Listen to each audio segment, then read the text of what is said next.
બાબર તાલુકાના સુથાર નેસડી પે કેન્દ્ર શાળાના શિક્ષક છેલ્લા 10 મહિનાથી વિદેશમાં કરે છે જલસા।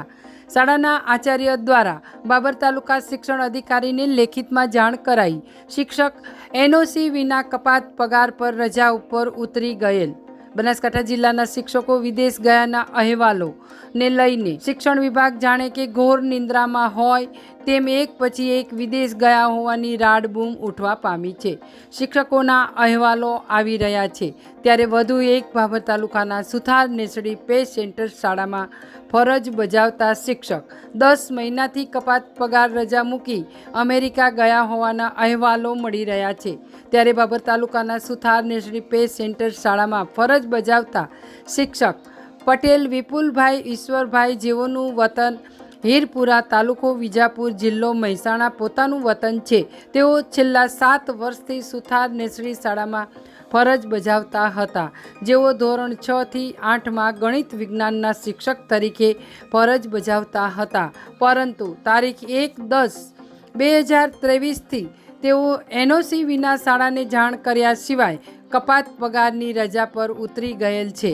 જેઓ અમેરિકા મુકામે સાઉથ કેરોલિના ગયા હોવાના સમાચારો મળી રહ્યા છે, પરંતુ સુથાર નેસડી શાળાના શિક્ષકને જાણ કર્યા સિવાય કપાત રજા પર ઉતરી જતા આ બાબતની જાણ વિપુલભાઈ પટેલ રજા પર ઉતર્યા પછી 1 મહિનામાં જ શાળાના આચાર્ય વસરામભાઈ મકવાણાએ બાબર તાલુકા શિક્ષણ અધિકારીને લેખિતમાં રજૂઆત કરેલ હોવાનું જણાવેલ છે, તેમજ અન્ય શિક્ષકની ભરતી કરવા લેખિતમાં જાણ કરેલ છે। શાળાના શિક્ષક વિપુલભાઈ પટેલ દ્વારા આચાર્યને ફોન પર જાણ કરેલ છે કે હું 2 નંબરમાં વિદેશ ગયેલ હોય પાછો આવી શકું તેમ નથી તેવી આચાર્યને ફોન દ્વારા જાણ કરેલ હોવાનું જાણવા મળેલ છે। હાલ તો છેલ્લા 10 માસથી શાળાના શિક્ષક વિપુલભાઈ પટેલ કપાત પગાર પર રજા ઉપર ઉતરી જતા 6 થી 8 ધોરણમાં અભ્યાસ કરતા બાળકોને જ્ઞાન સહાયક ભરતી કરી બાળકોને અભ્યાસ કરાવવામાં આવે છે। રેગ્યુલર જગ્યા ખાલી છે।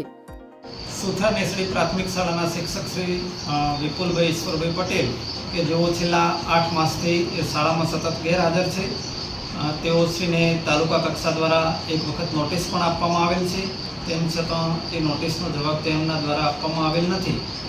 શાળામાં તેઓ 8 મહિનાથી રજા ઉપર હોવાથી બાળકોના શિક્ષણ કાર્ય ઉપર તેની અસર પડી રહી છે। બનાસકાંઠા જિલ્લાની અંદર છેલ્લા 3-4 વર્ષથી જે શિક્ષકો 1 વર્ષ કરતાં વધુ સમયથી સતત બિન અધિકૃત રીતે ગેરહાજર હોય એવા 33 શિક્ષકો સામે કાર્યવાહી પૂર્ણ કરી દેવામાં આવી છે। તે 33 શિક્ષકોને બરતરફ કરવામાં આવેલ છે, એટલે કે રિમૂવ ફ્રોમ સર્વિસના હુકમ કરવામાં આવેલ છે। અત્યારે હાલ જે શિક્ષકો જેમ જેમ 1 વર્ષ એમનો બિન અધિકૃત ગેરહાજરીનો સમયગાળો પૂરો થાય છે એમ સરકારના નાણાં વિભાગના 2006ના નોટિફિકેશન અન્વયે એ શિક્ષકોને નોટિસ આપી એમના ખુલાસા મેળવી અને એ શિક્ષકો સામે કાર્યવાહી ચાલુ છે। એ પૈકીના 6 શિક્ષકોને અમે કોઈની પ્રથમ નોટિસ કે કોઈની 3જી નોટિસ આપી છે।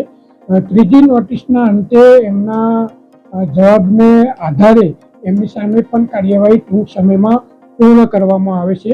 શિક્ષણ વિભાગ દ્વારા કોઈ પણ આવા બિન અધિકૃત શિક્ષકો એના ધ્યાને ન હોય એવું નથી, પરંતુ સરકારના ઠરાવની જોગવાઈ મુજબ જે શિક્ષકો સતત બિન અધિકૃત રીતે 1 વર્ષ જેટલો સમયગાળો ગેરહાજર રહે છે એવા શિક્ષકો સામે સમય મર્યાદાની અંદર તાલુકા કક્ષાએ અને જિલ્લા કક્ષાએ કાર્યવાહી કરવામાં આવે જ છે। હાલ 33 શિક્ષકોની બરતરફીના છેલ્લા 3-4 વર્ષમાં હુકમ કરી દેવામાં આવે છે અને 6 શિક્ષકોની કાર્યવાહી ચાલુ છે, એમને પણ ટૂંક સમયમાં કાર્યવાહી પૂર્ણ કરવામાં આવશે।